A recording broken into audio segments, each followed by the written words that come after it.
Ainga, ta waro atu e ni konga whakaosi. O te au koe au e poni, ai koe tale ni diheni.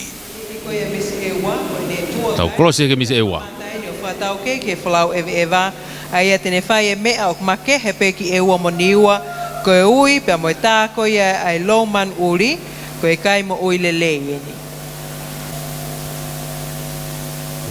Mau whatonga e tu peki funga Stacey, u gai e toko whai, kono toko whaulo mai mama. Tau tangata e toko tolu, pia koe misi ewa ni o kui loto ai, koe tā lauman uri. Koe manpuna ini tau talanoa ki ai.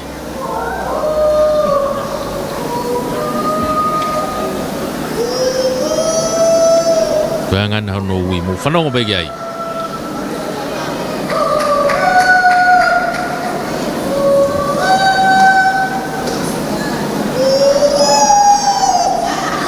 Koe ia, asef manpuna.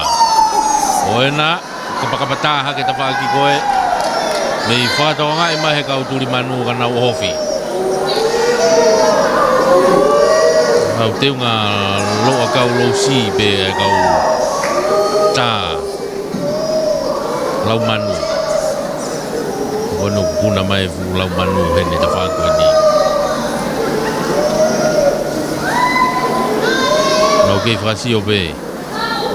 Te peke na hanga whātaonga e ne puna holo. Ulaman uri kono tui pe koe mono ta se tracksuit.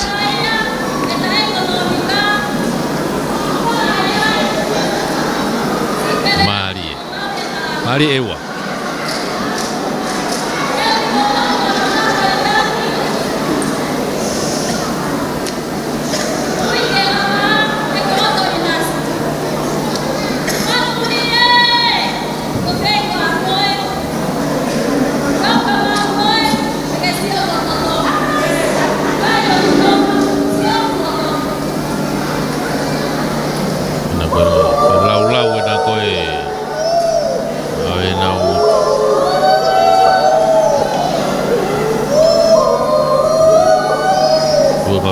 Rasio dolunga, rasio,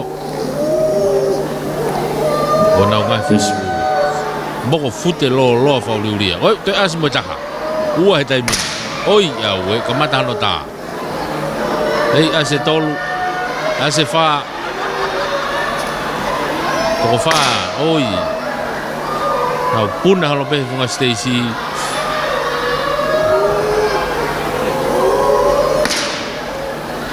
Kai tā pe kau turi manu. Asi mai masito mai ka ange mai ka ke misi. Nga ke ongo le rei mai nerea.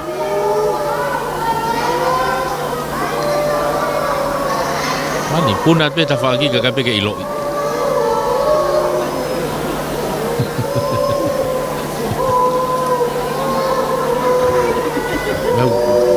Takon tu whakaulu hake mama kuna tu asi mai. Tō atu.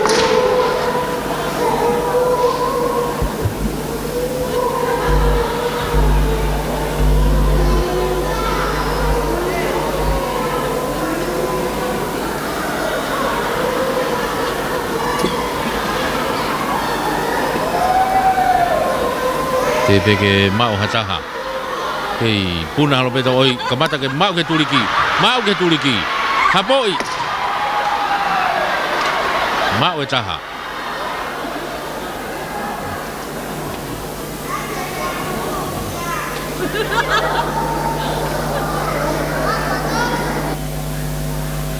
Koina, kono wai rea, au kai ke ongo mai. Kupehan ha masia ni na ange maika.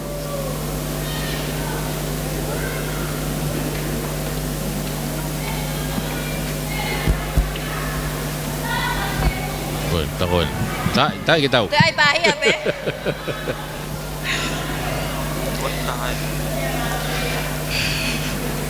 Sei manuuli.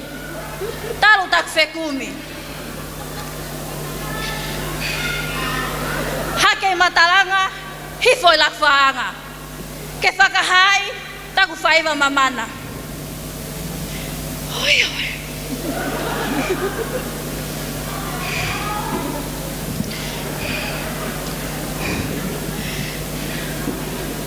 Ole vai whamana tu. Ke whai si oku whaiva mamana. Oi, oi.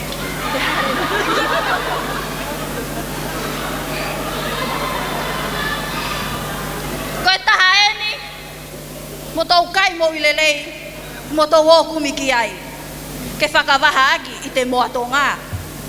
Mo te matai ika, mei o seni. Ne ongo koe whaiwani, o ku more si oto kakawa. Ka koe toi ai koe ake whewhehe ku masiwa whonua. Tu au whātu, me te whunga whenua, malo au pita. Paspasi mai ko e Miss Ewa ia wape taha walu. Ma oi tai fote pe mo tare niti ko e Miss Ewa ko e tak mamata. Mo paspasi mai ai Miss Ewa ka mai kau tokoni I e fiafini. The first talent there for this evening's talent quest from Miss Ewa Masani mo oi tai fote and also her helpers. Katak paspasi mai Naomi Fotofili ko e Miss Brilliant Star.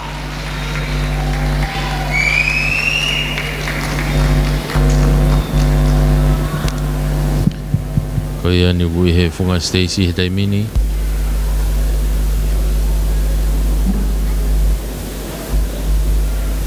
Matonga hange ukia hawhae tangu tilalo mo bebe mo gireka. Maku tuu ai whinemui misi olunga mahalo ko e ofe fine ia. To Lord, our Creator, I greet you. To the King and the people of Tonga, I greet you too. And to all the contestants who are here tonight, I salute you all. Malolele, kia ora, tēnā koutou katoa, greetings and good evening everyone. My name is Naomi Fotofili. I am 21 years of age and currently studying a Bachelor of Social Science at Auckland University of Technology. Even though I was born and raised in New Zealand, I am proud to say I am from Pakinoto'i, Vaikopuna, Aho te Ao, Whala o Ata, Sioko Veomo, Funga Vailahi, mo e tauranga tāua.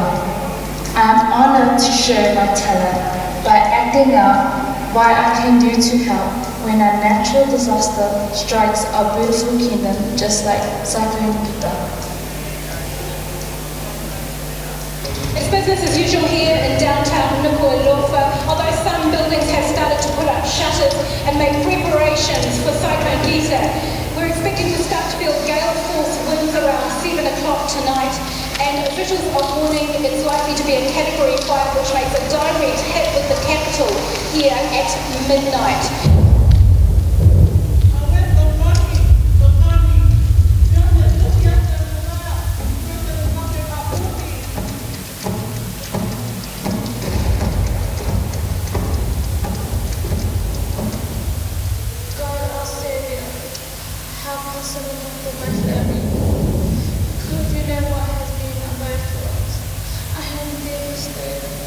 For my family and everyone's safety and well-being. Please help us.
fears and distraught has vanished, and I am distressed for what has happened to us, as we need food, clothes, and water, and the list goes on. As a social worker, it is my responsibility to care for all. I assure you, it will make a massive difference. My talent for tonight gave me the opportunity to show and act something related to my future career. Like the 4 golden pillars, respect, humility, gratitude, and pride, illustrates a true story of a Tongan woman where offer is the key of them all.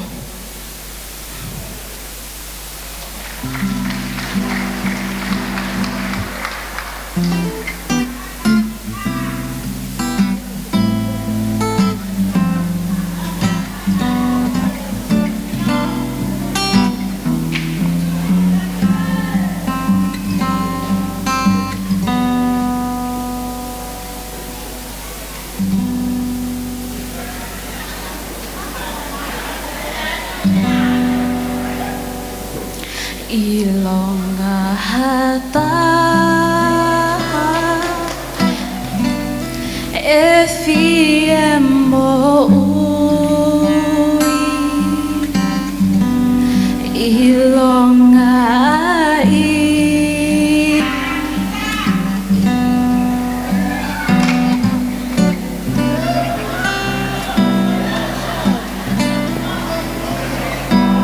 e si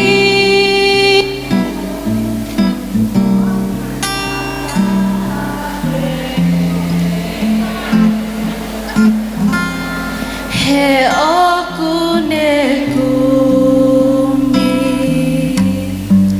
ai si tinai he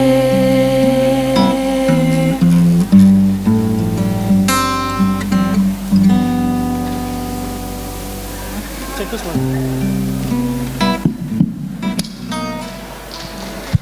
Michael. Ilonga hata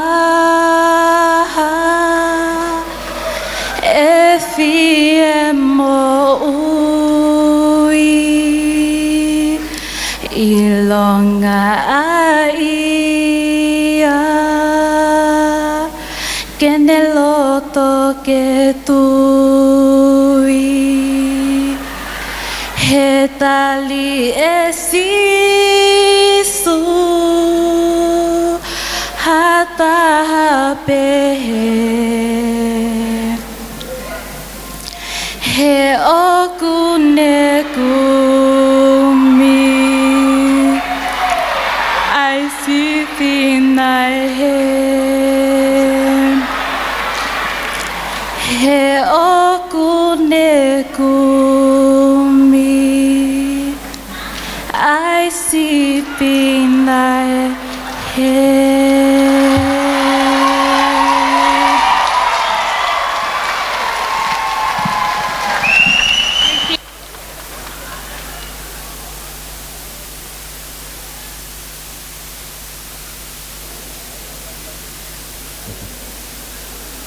Keke, koe whare ari he whiawhini, koe ki parapare ma whateknika re pehe mai ka, koe ke loko maulere. Kau whawhawha pito e hiwa, pea moe tare niti koe ia, o e whine mui koe ni. Ko tui kua mau maari e mai e whiawhini, ko e whika tolu e ni i he whiawhitale niti, ko e Mr. Tui Fashion, Cecilia William, ka taki o paspasi mai ia ki e whunga Stacey e whiawhini.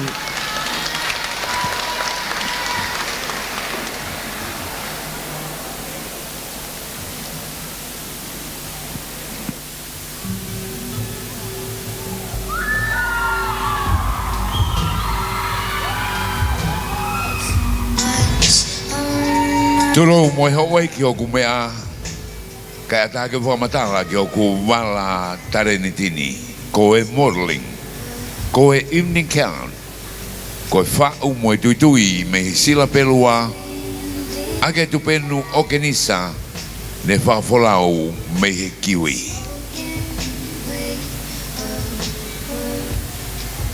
Time comes to rest when you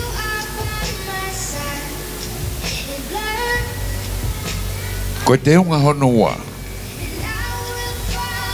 Ko e pure taha whakatonga.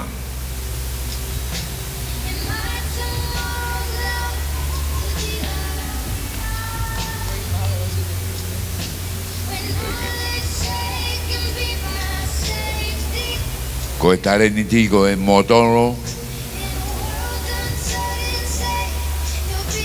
Nane rua ki whare ana dua e evening gown. Ko e hoko e ni ki e pure taha whakatonga. O whakahingoa ia ki e customer ai Tui Fashion ko e toa whei matahiwa telefoni.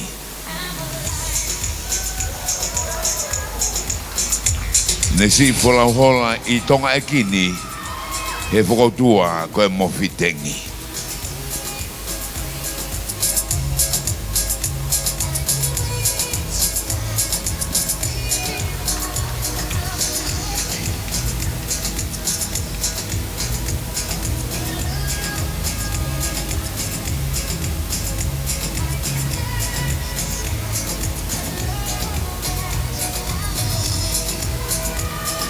Motolo ko e pere moi ko ni ko motolo e pure taha ulanu mori malo hi me kulokula ta ge mo so ko matalai ko spani Ko e te unga hono tolu ko e streetwear. Ko kuwalaini ke ku eva ko ia I he mai ko puna. Ne ngau hea kia ai tupenu mahu inga he ku designer me he tu I loka mana. Ko e streetwear I miss Tui Fashion.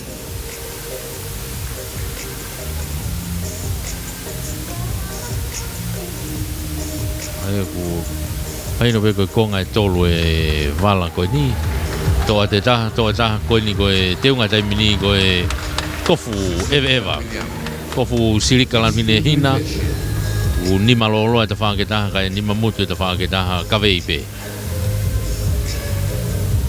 pare ari ngai te unga whaawofa Ko e designer ki doa. Ko e gu sponsor Tui Fashion. A designer for everyone, for every occasion.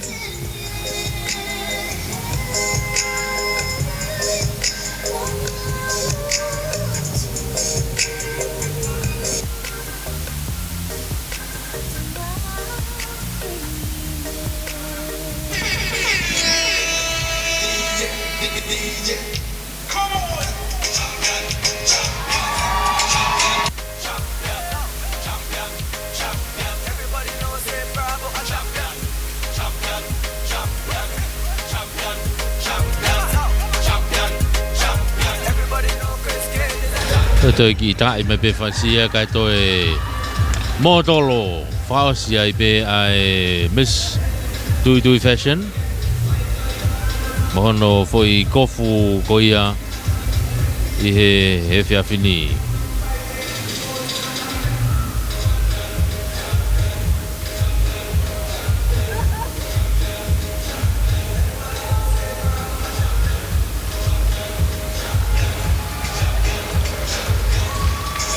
ko Cecilia Viliamu.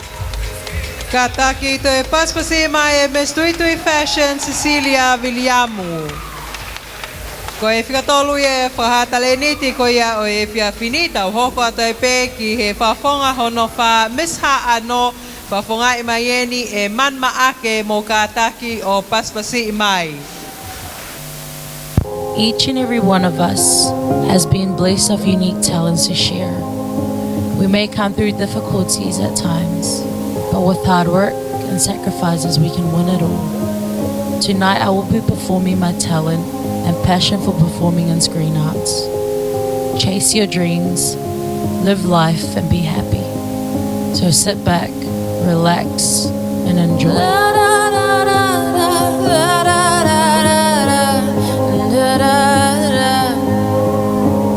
We are searched in the dark. Kono taleniti o ona koe taolunga. Ai koe performing art koe taolunga ka koe nu kai mono hoa o una taolunga hoa. Bihange pe kuna painga taolunga paka Europe, Spain. Wiloa koe tango. Pei mix ka to pe mo kai bia ko ya.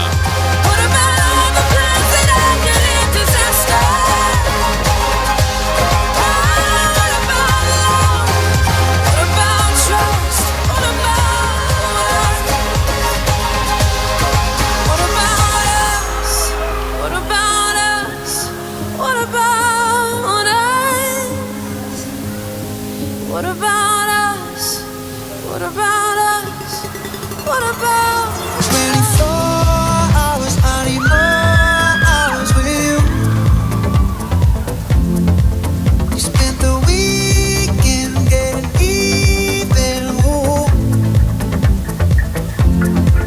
We spent the late nights making things right between us. Kai hange pe foki he nau ko performing art ni nau kula ka nau whakatata e fo itala noa. Ko ngo tangata e toko ua. O ku hange ko whahinga tala noa maka love story. Ai tala noa e ofa. Ko yo ku ki holomui ki he tua Stacey e Miss Haano o kautipe mana to fetong no te unga no ko te unga lan mori na tui ko fulan mori okay tau olunga be ngo tangata asima kau me foi to fa ke heia no te unga lan uri pe tu pe no uri boe palan uri no ki fali ali na to luia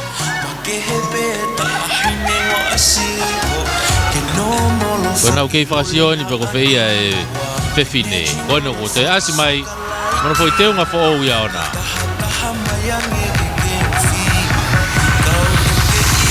Eko feu I tahine ke motolo.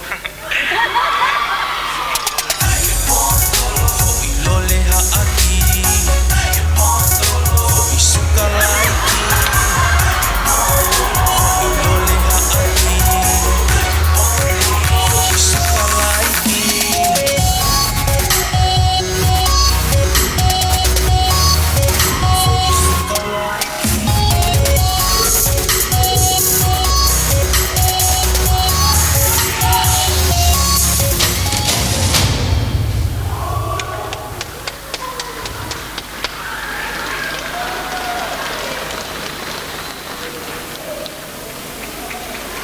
Miss Ha'ano there. Ladies and gentlemen, once again, round of applause for Manu Ma'ake and also the help she received this evening.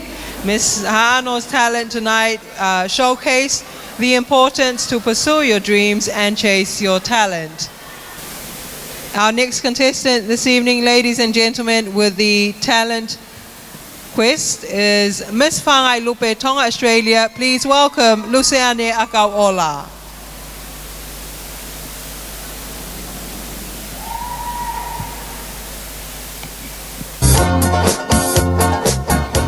Tulou kau hawa tuhe. Tulou kau to ohipoe. Whakatapu atu ki ho eiki o ko mea. Tapu mo ngahi haa o ko haha ona. Kaya tā mo oku ki o tongia e tupe na anga ahoa he mā imoa ai haotonga. Ke puke a fufula ai talau e whanua. Sina e ki mua, sina e ki mui. Ka tuku ke o tala si oko tupuana. I ka whali koe helo o ko kei tūloa. O ko ne whalute atahi mo uta. Koe whakahipo anga o Polinsia. Ne hake ai a whiwhine me pulotu aka. Koe tala ia o a ka tupua o he lala. Koe ne tui tuu ki katoanga I loto mua. Te kua hoko ia ko hota ai kona he ngahi kuonga. Wisa, neongo ai ku tupu hake he konua muni. Ka ukui kai ngalo ai tau mata e koloa me tonga iki. Tala tuku whakaholo si e ku whakakui, me he aho ai ko hili. Te puke ni mā ke a uki i taniti. Hala he koula, hala he siliva, pe koha silini. Koe tale ni te tuwha me langi i hoko ki i whamini. Koe malawa ke mau piki a wheke ke nima mea a koe tui.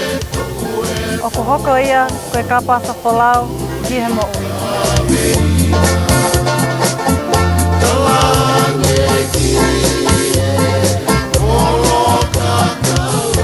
He nā e hake he waika sila, ai whiwhine mo ane ofa tolu mui. Mai he lala, koe kao me pulotu ke tui ma aho eiki. Lawe ai koe, lawe ai au, he ngahi ahoni. Koe tala tuku whakaholo me hota ane a whi. Mea mai pē, ka whakamerite, ke o lawe atu ki hoku wala e. Ofa ki tonga, ofa ne nā mua i e whae.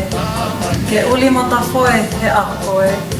Koe tala hota tonga, koe te unga ki e tue. Ke mahino, nā taurunga he kaliloa i loto whale. Tua o whātu, me he paki mai toi, paika sila, me senita o ilo me a kete.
Tulou kau hawa tuhe. Tulou kau to. Tapua ki haku e utotoru ke u whatapua. Kaya tāwhanga maari e ke tāla sioto ki tareniti. Tensia mandala aho whau ese po oi. Kok tareniti whatai pepe ia ki tonga masani mo wha i ka wei koula. Peko tau mai ai Sound of Music. Ke tala aki ko whewhine se wāniti au. O to oa hauloto he manuman merie a hono leo. Tok mai moa. Kau ki e ti atu hakonga si i. Ka mo mea mai pe kou whiunga ka ke e ti pe kai. Tau ki e te rewa he poni Miss Haverura behi. Tensia mantala aho whau e se pohoi.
died 7 years ago, they were known for children, I understand he said the most difficult time managing the evil government.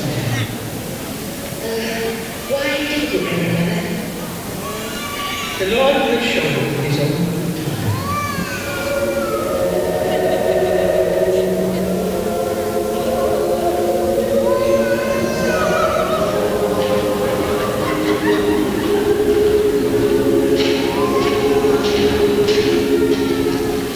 Whareari tofu pēni o Sound of Music o Maria.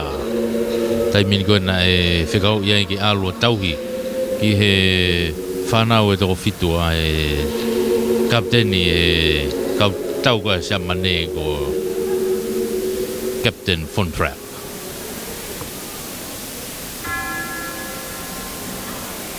Ono ngahi teunga koe na whareari a ki he Whaiwa, ko ia tofu pēne o ku whareari aki he Miss Havelo Rugby e Tensia.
Miss Havelo Rugby Tensia Fawese po oi Pamone taleniti ko ia o efia fini famalo atu iho o kaumai ka mai talenit fa ofa ko ia o ku faha i efia fini ko Miss Havelo Rugby Tensia Fawese po oi kita ukataki o paspasi mai ko Miss SNS USA Store ko Alini Bakalahi.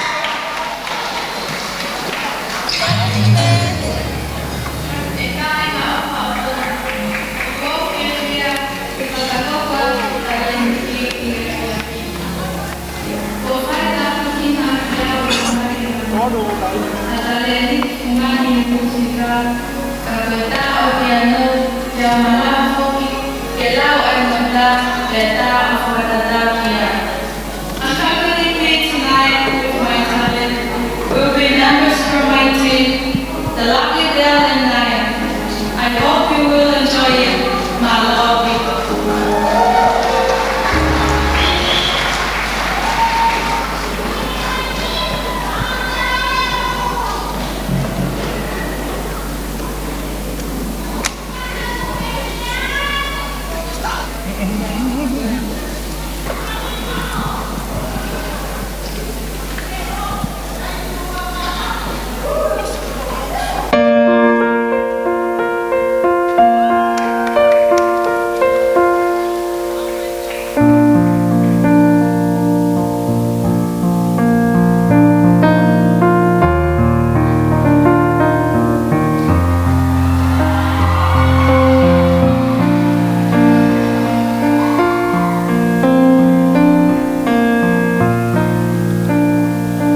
Ladies. Testing.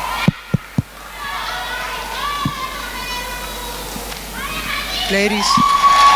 Testing, testing. Testing. Whare ani ia o e whiawhini e ngā hitare ni ti o e whiawhini. Ia koe nā ku tau unu pe he tau. Koe takai whakausi whokeni e tau whanonga ko ia.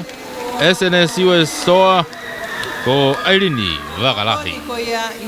Tā piano pe toi hiwa ki ai mo kau star. Ladies and gentlemen, please put your hands together. Let's welcome Miss Lady Maria Tonga, Australia, Mele Lotomua se taita Tukia, with her talent this evening, which is a hula.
Miss Lady Maria Tonga, Australia, Mele Lotomua se taita Tukia. Ko tui pe ko māmāli e mai e whinimui ko ia e hoko mai I e whiawhini. Aia koe Mr. Proxys New Zealand kātake o paspasi mai Lilieta I Makueta whisi hoi pia mohono tareniti.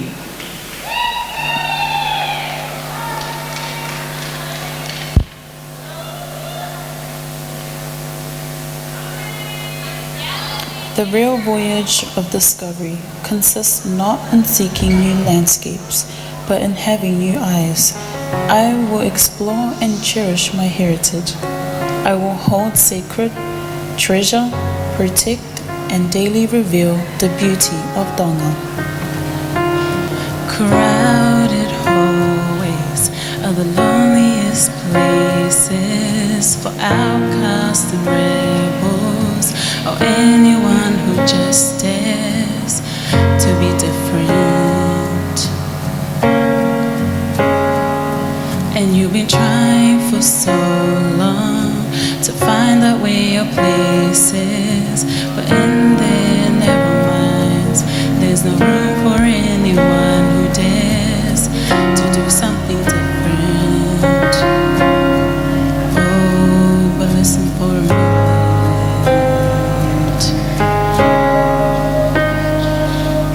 Trust the one who's been where you are, wishing otherwise was sticks and stones. Those words cut deep.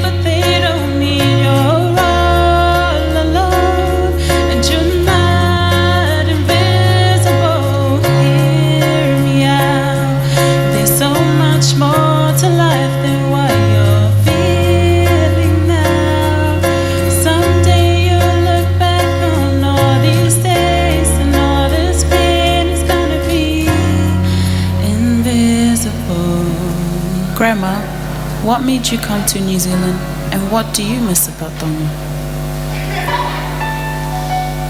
Riri. Nei mahatuunga ku hiki ke whanua muri, ko malolo a huse whaneti, pia whima o whanau ke mauno whakata. Kahi taimi tatau pe o ko mate ofa ki o whanua tupuanga. Ko I kai te tue lava ke whai e ku ngā ue whamea ai wharehawa.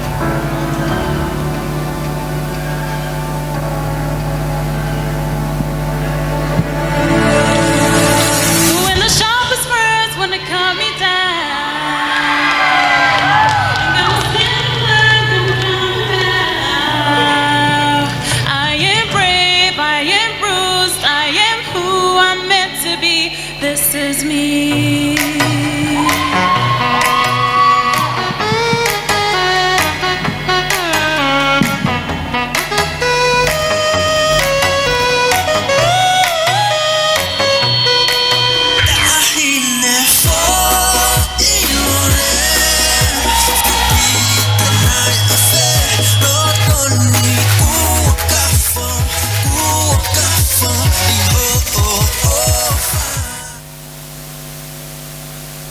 The hidden true beauty of Tonga is within us all. It is our people that makes Tonga Masani.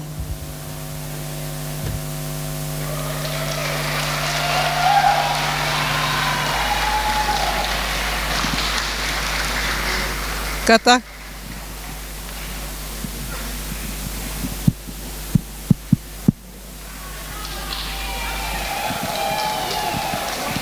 Ka koe hoko atu ni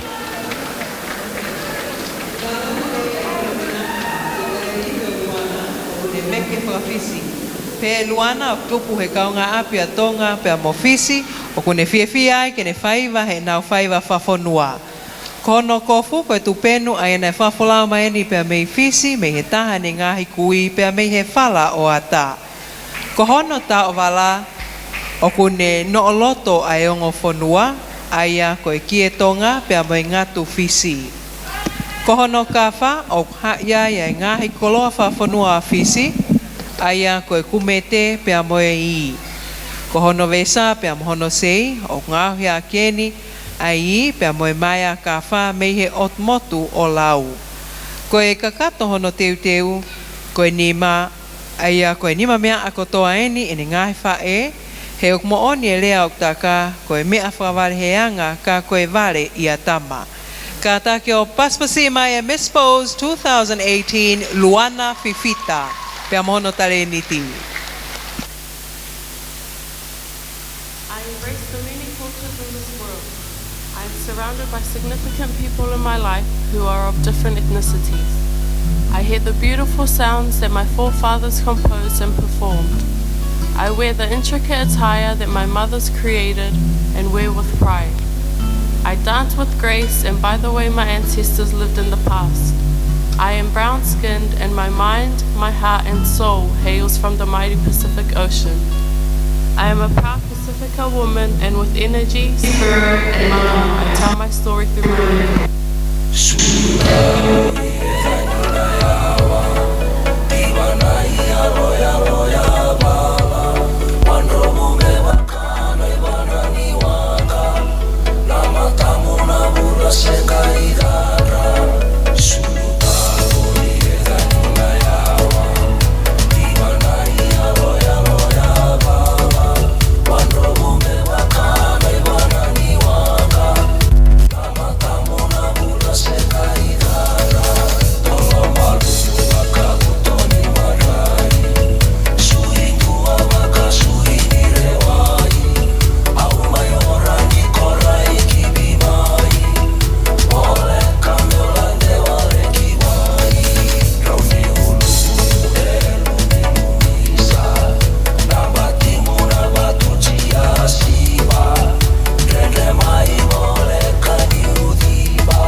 Vinaka Vakalevu.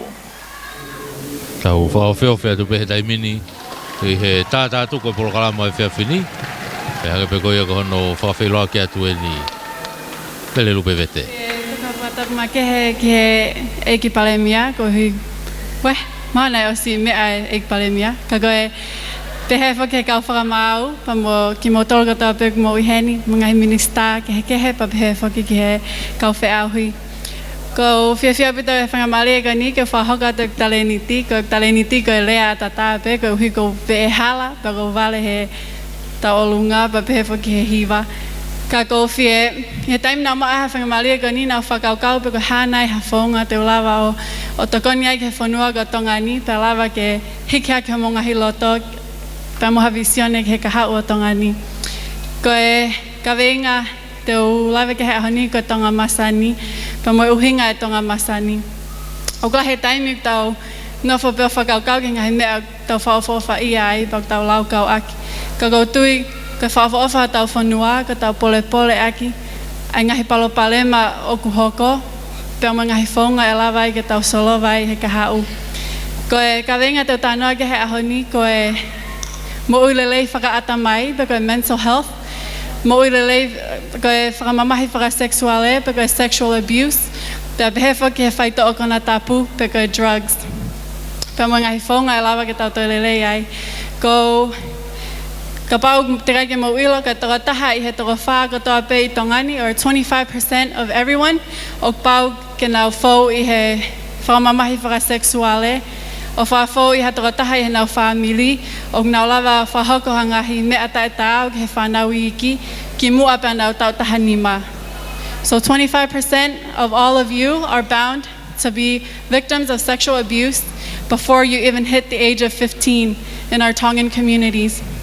Pia ko tui ka mea ke mau ke tau whakaukau, pia ngā whewheha tau tau whaiangelelei ange, he ka taimi tau whakalelei ai palopalema ko ia, ko tok masani a tongani. Pa ko e ua, ko ata mai mo uilelei, pa ko lelei whakata mai, pa mo e whaito o whakakona tapu. Ko e whangita mai ki iki ko ni, ko e ka hau ia tau whanua. Pa ko e mo uilelei whakata mai, pa ko e mental health, ko tau suicide rates i tonga ni, ko toko fitu, 30 people of 100,000 are bound to commit suicide.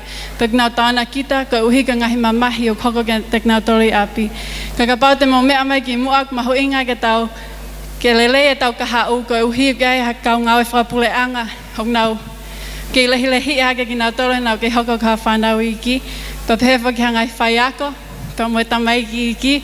This is our future. In front of you is the real Tonga Masani. They are our future. And if we don't set our examples today on who they're supposed to be, how will they grow up to see a Tonga Masani? And when I look at our judges, I think that all of these kids can become just like you guys. If we do the right thing and if we nurture them the right way, and if we teach them at home that it's okay to talk to us if we have issues. It's okay for them to come to us without us making it a taboo for our culture, to not talk about the issues they have in their daily lives. For all of us to work together to make a better Tonga so that way we could truly be Masani and nurture our kids to become the future leaders of this nation.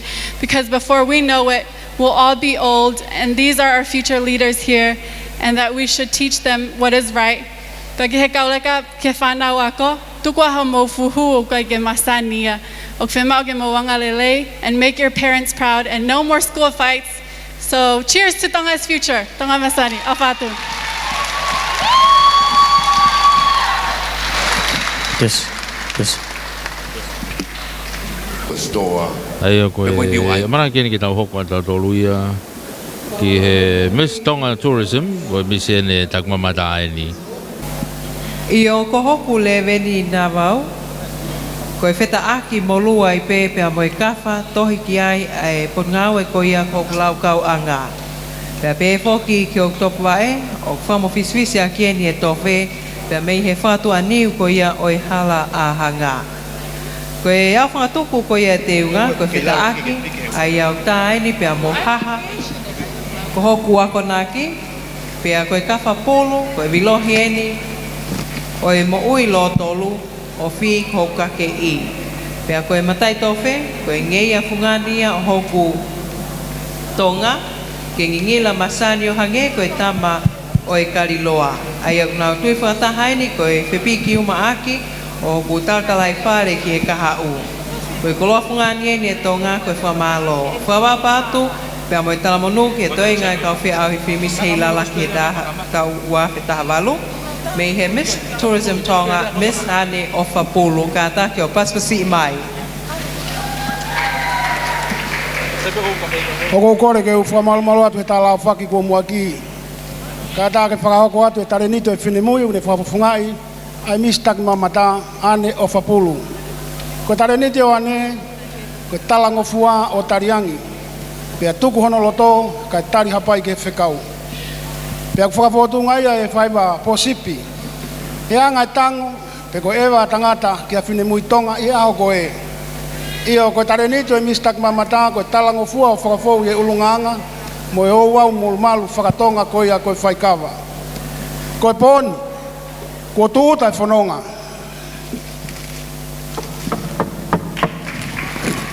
Ko hai.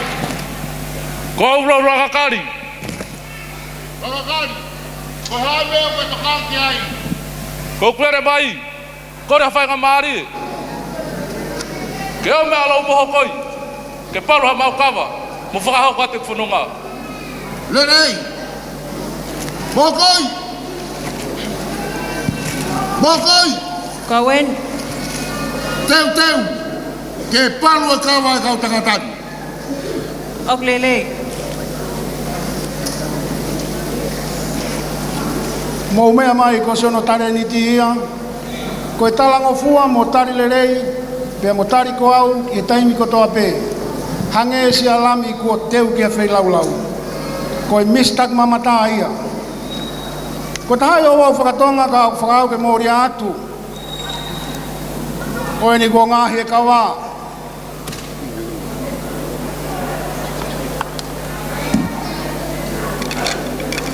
Ia ko whakatau atu ki e kau whaikawa.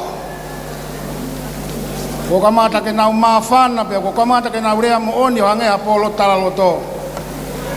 Ko ia ko whakakau e tangata ewa, mahalo ko taimi ke whakahoko a se ono whanonga. Ko ia nea whi foki ko e posipi ko e hau pe tangata mo ono whanonga, pia whakautu atu ai whewhine mo ono whatongia, ko ono tari o e whanonga, pia ko ia pepa mo ono kaulangi tua.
Yes!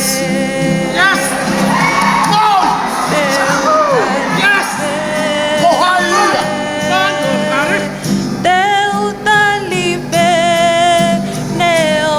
Oh, yeah, wait. They like it!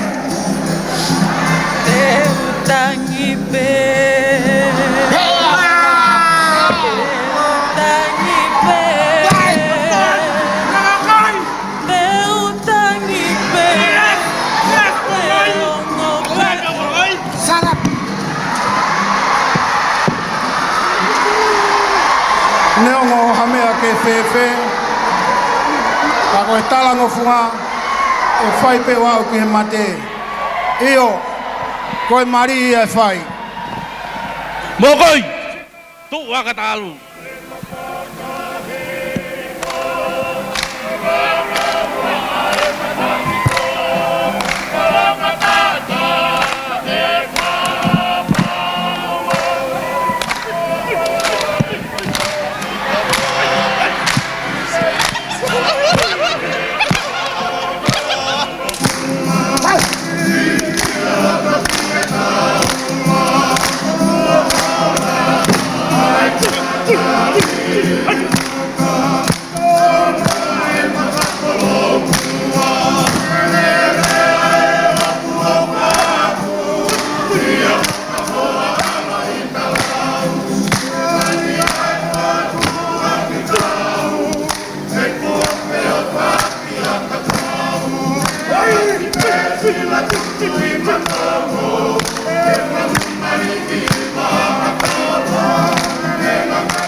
Moto pasipasi mai Mistonga Tourism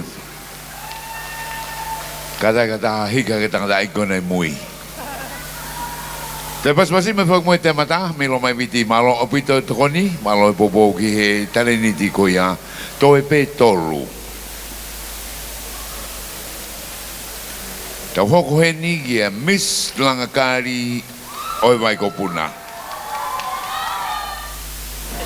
Koe taimini funga seisi ue e kau whawhine unau teunga hina tawala lokeha ka koe Miss Langakari e vai ko puna e ni oku hao mono foi kofu ngingila si queen pea oku mini ka e puti ngingila ange hafoi You are beautiful. teunga disco You are worthy of love and affection. You are never too much.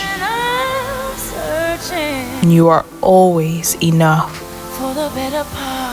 You are the most stunning of all God's creation.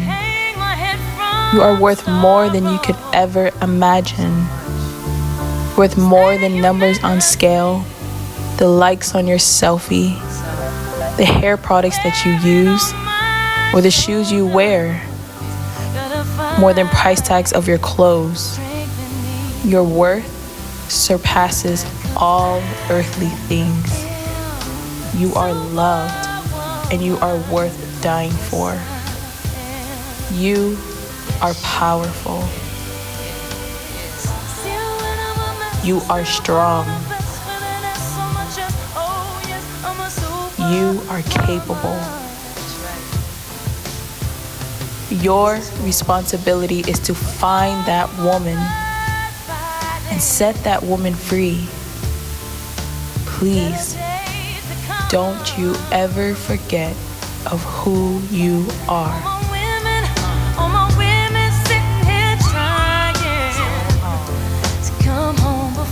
The sun.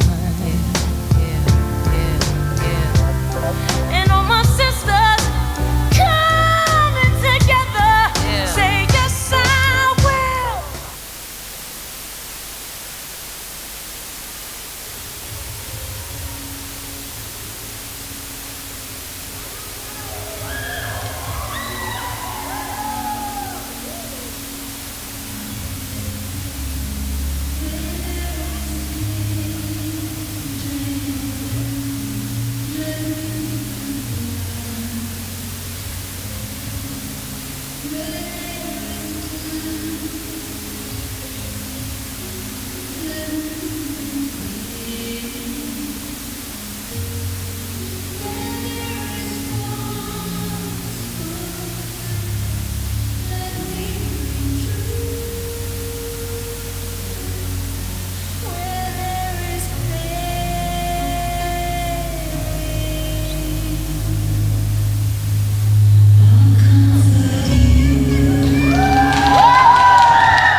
Taleniti e pe ko disco.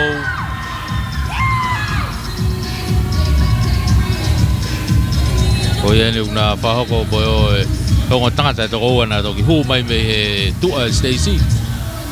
Now disco.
Moto e paspasi mai Miss Langkari o e vai ko puna Primrose Marekamu.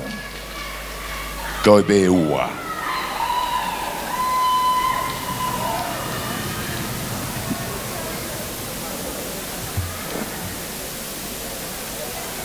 Ko e taleniti ai Miss Langkari ko e vai ko puna Primrose Marekamu. I believe we are ready for our next contestant, number 14. Welcome on stage, Miss Aproxis Tonga, New Zealand, Kalo Lokotui Funganitao. Paspasi mai ko Kalo Lokotui Funganitao, Miss Aproxis Tonga, New Zealand. Pia mohono taleniti. Kalo's multi-talent tonight is a showcase of her daily routine as a young Tongan woman growing up in a multi-diverse nation known as the Land of the Long White Clouds, New Zealand. Exposed to music and dance of all types, she hopes to share this with the people that she adores from the Kingdom of Tonga. From the Pacific to the Western world, she finds her balance in knowing who she really is and incorporating these various cultures to add excitement and diversity to her life. Her talent showcases how a young Tongan woman adapts to the outside world, but still manages to remain true to her identity. Dua Fatu, contestant number 14, Miss Aproxis Tonga, New Zealand 2018, Kalo Lokotui Funganitao.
tong i pe i whakari ari ko ia whirimui ai ana e hula ha moa ha o e pe ke ngahi whanua Pasifiki o e poi e ni nei toki osi ka koe ne whakatata i whoki e ne mō i whakaaho he ne tupuha ke i Nusila i he ātakai o e takai Pasifiki i Nusila.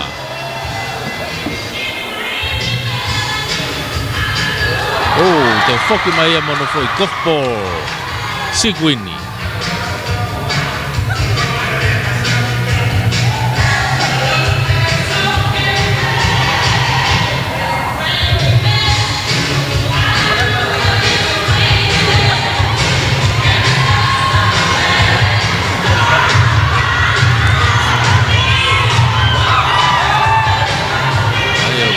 Disco o ke i he funga Stacy pe.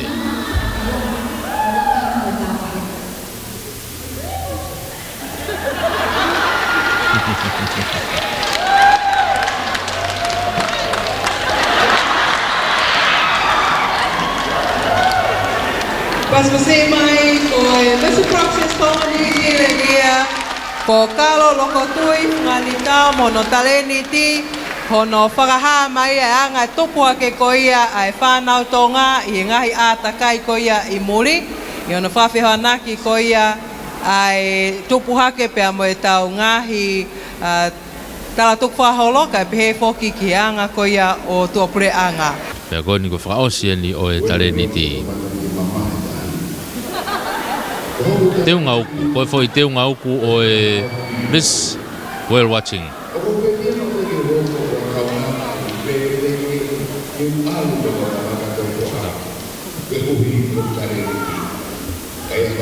Koe tahi kia taha i he taimi koku le kakao ai mai tau whaa ko au ai ula tokoni toku whika ua mai bot ngau e mo ui ia pe kou pore i taleni ti mo i tau kei koe kou mau pe kou mo ui aki he koku tufakanga malo kamu mea mai ki ai.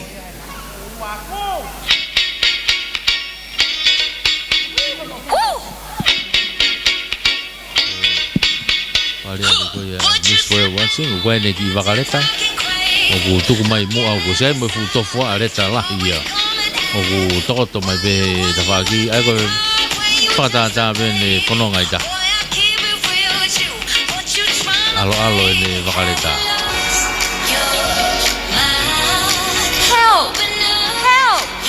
Kisi teunga kuku be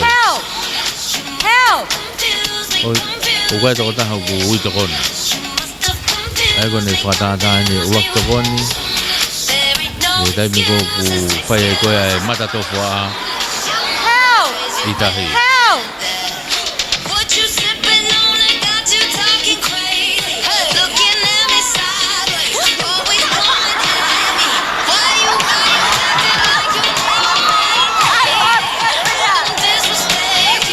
I whihia e su e maka mei moto e mai e maka.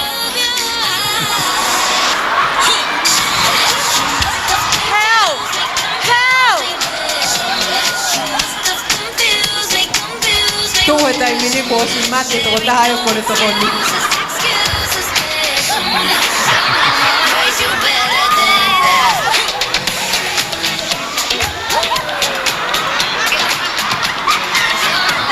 Tuku pe waka ia e tawhaki kai kakao pe. Ai.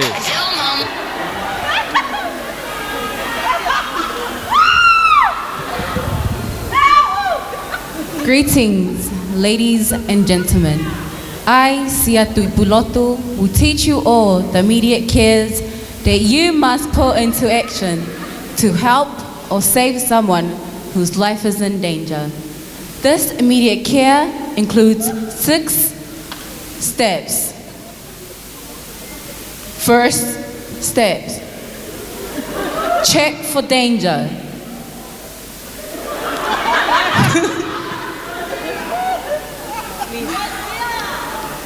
No danger? Clear. Second step.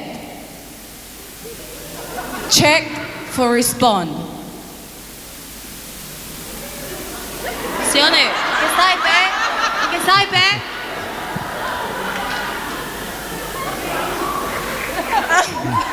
Oh, that means no respond. No respond, everybody. No respond. Third step. Send for help. Mayday, mayday, this is whale watching boat. This is Captain Sia speaking. Can anyone hear me? Over. This is Missy on Mr. Sika's boat. What can I do? Over. Mrs. Sika, please stand for help. Please stand for help. Over.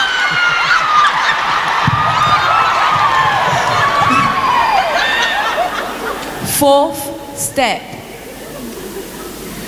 Check the airway.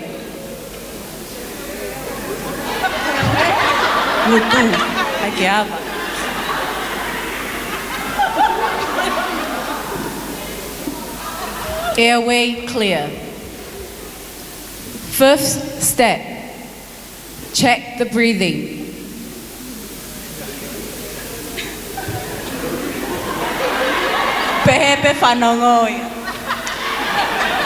No breathing. Last step, sixth step. Start compression.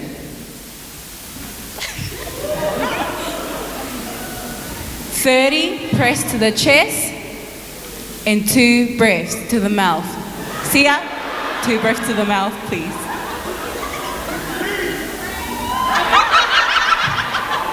Repeat this 5 times. If there's still no respond, keep repeating until help has arrived. And that, ladies and gentlemen, are the immediate cares that you must take action if someone's in danger.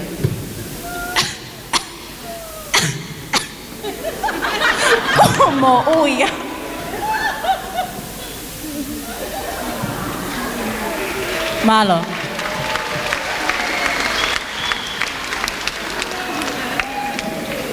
Captain Sia, Mrs. Sika has arrived.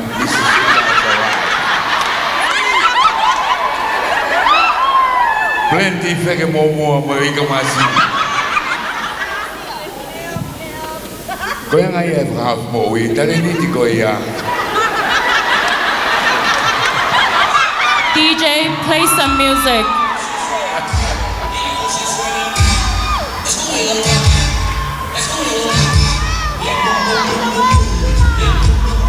Jump on the whale, Sia.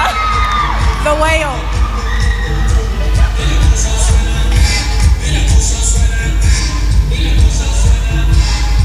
Help. Help.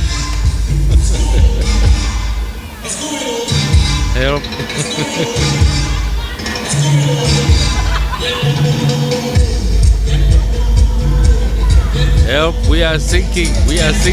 Testing. Cái phút to fuan này mùi Sia. As we await the final.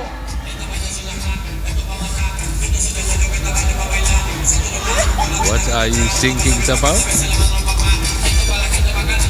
As we await this final talent, can I again ask the Miss Heilala? Miss Heilala, can you please lead the ladies backstage?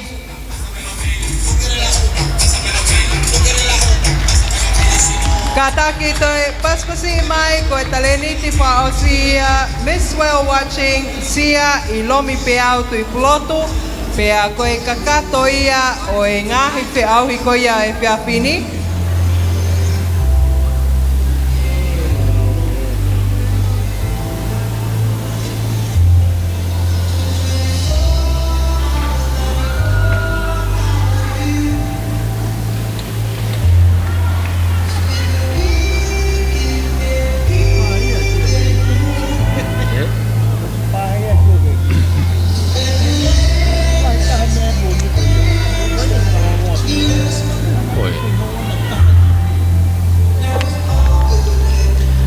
Koe ni koe Miss Heilala Lolotonga ni ko filia kitiliti kava le whanonga mai funga Stacey e taimini ona foi te unga pure tahala nuengenga le tawala fau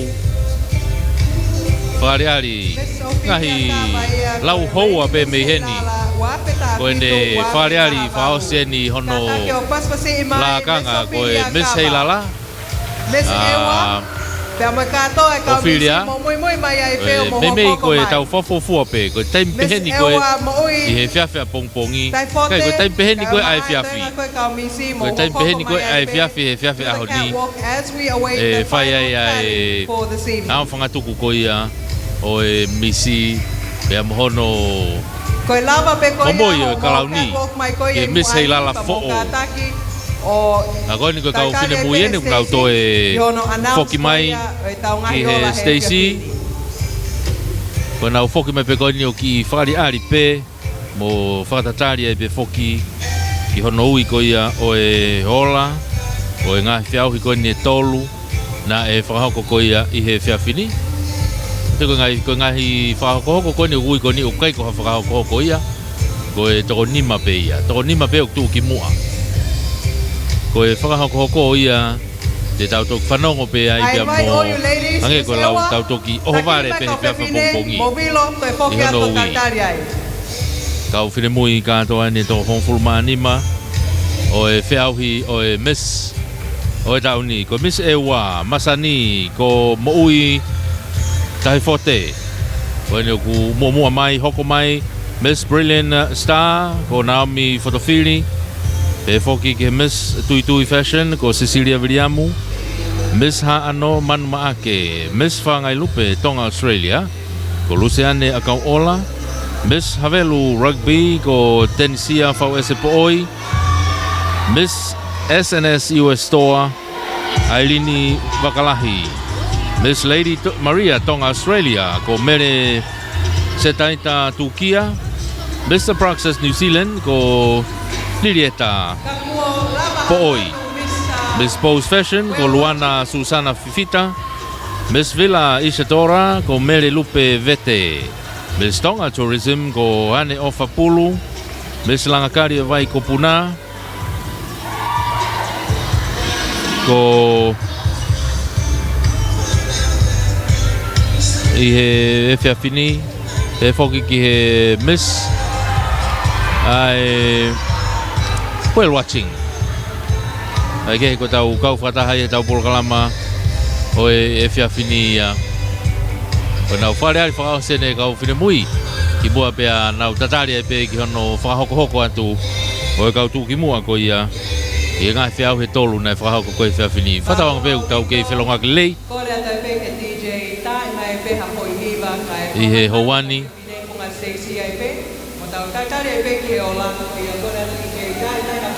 Te ai ki foi hiwa ke nau toi ki I ngau e ki ai.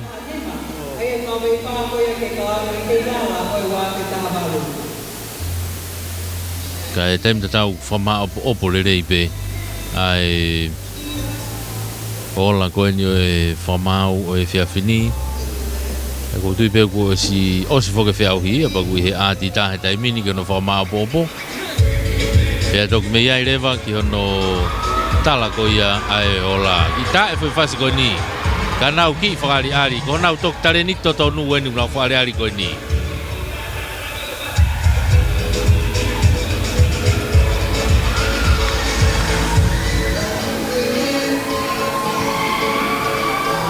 Oi.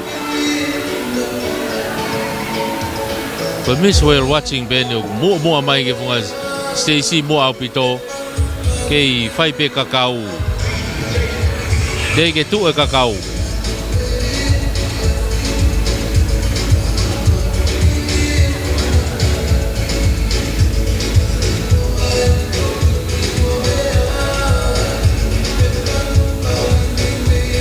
Kau whatahai pe whoki he hoa henghengi o e heng a whalaite nia. Tau whanongai tau tolu. Ngahi lau hoa si pe meheni ko tau to e ongona mo e tau heng kou la. Tena whetau laki pe mo e polkalama e po ni.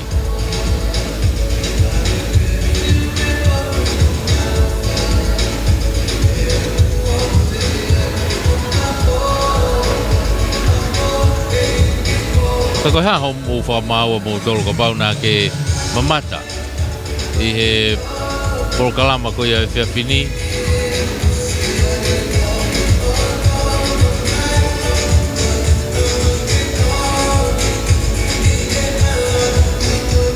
Pamau popo e ola. Pamau e bevo che ka sponsor ko ia boni. Dia elite sponsorship dola tamano ke Fiji Airways, TCC, Tonga Power Limited, Memante Matonga. We have platinum sponsorship in the Bahani Mafe, Pamalo and Kianishi Trading, with MBF Bank, Power Broadcasting Commission, Omaha Koki, Palo Aviation Services Limited. Ki gold sponsorship, Bahani Dolote, Tonga Water, Port Authority, Chinese Embassy, Bemoy Spare Parts Zone. PFP Pamalo Silver Sponsorship, Mahatahape with Sunshine Rentals, National Reserve Bank of Tonga, Scenic Hotel for Little India Gama, Hokia Tonga Airports Limited.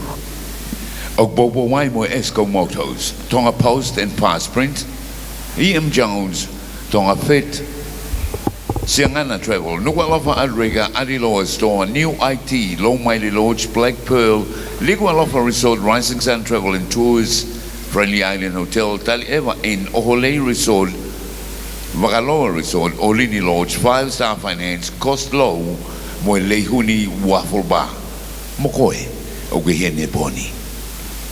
Whamaloa ki ngai kautaha kotoa pia kua mau maari e mai, ai ngahi ola ko ia o e ngahi whiaohi ke he tolo e whiawhini, ko uiat pe ke kātaki mai ki muani, ai tōnima ko ia I he category taktaha. Te tau kamata ki pe ai Island Creation ko ia I he whiawhini, ko e toko nima tuki mua ko ia I he Island Creation, o ku kau ki ai whatonga iange ko ngahi ola ko ni, it's in random order. The top 5 I'll be announcing, all this is in random order for the 3 categories that were judged tonight. For the Island Creation top 5 for this event, we have Miss SNS USA Store Alini Vakalahi.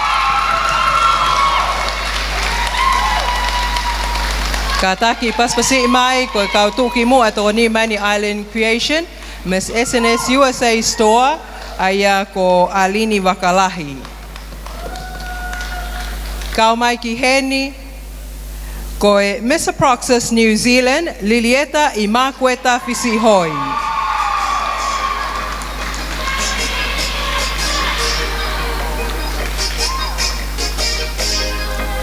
Kau mai ki he top 5 ko e Island Creation, paspasi mai ai Miss Villa Isadora Melelupe Vete. Kau ke top 5 ko e Island Creation, paspasi mai ai Miss Langakali e vai ko puna Primrose Malekamu.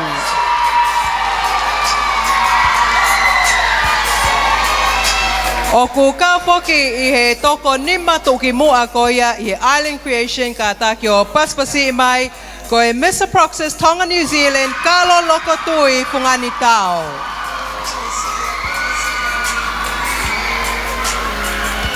To e paspasi mai ho eki mo kainga ko e toko nima tuki mua I Island Creation ko e Miss SNS USA Store, Miss Aproxis New Zealand, Miss Villa Isadora, Miss Langakali vai ko puna ka umaafoki ai Miss Aproxis Tonga New Zealand.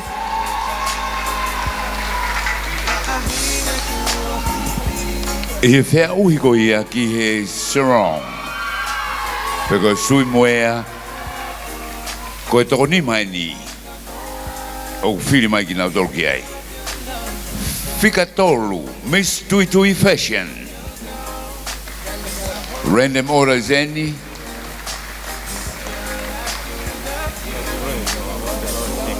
Miss Whangailupe Tonga Australia.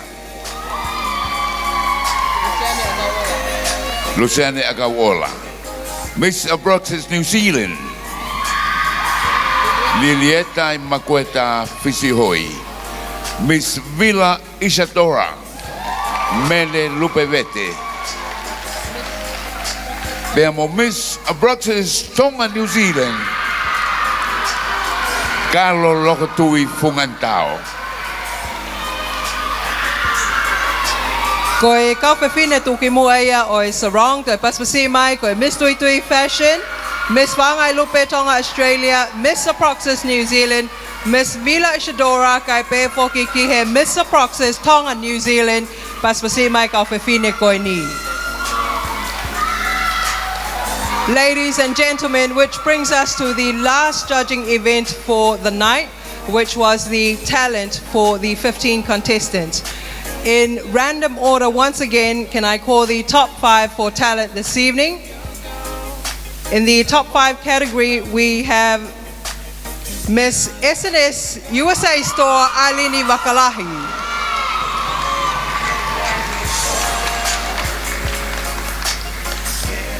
Miss Vila Isadora, Mele Lupevete. Miss Aproxis Tonga New Zealand, Kalo Lokotui Punganitao.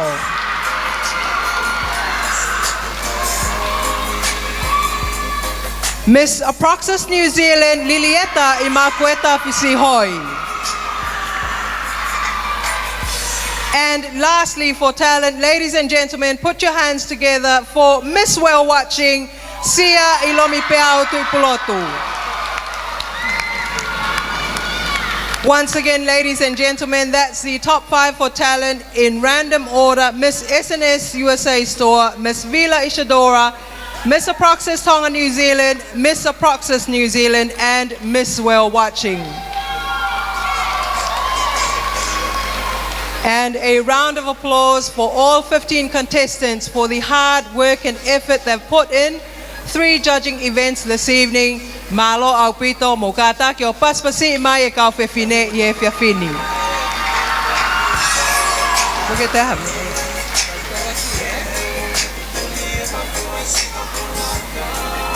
Whamanato a taipeho eki pia moe kainga koe tau proklama whakaosi a pongpongi o wike hei lala.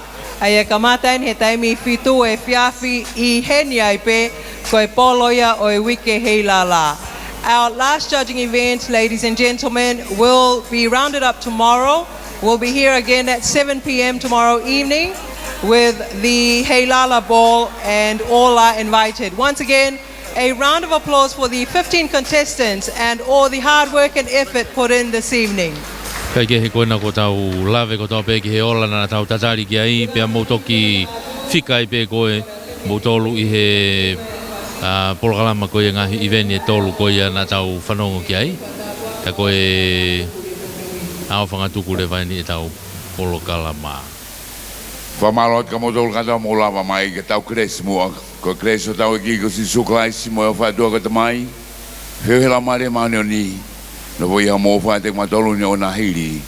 Kai whai pio tangata.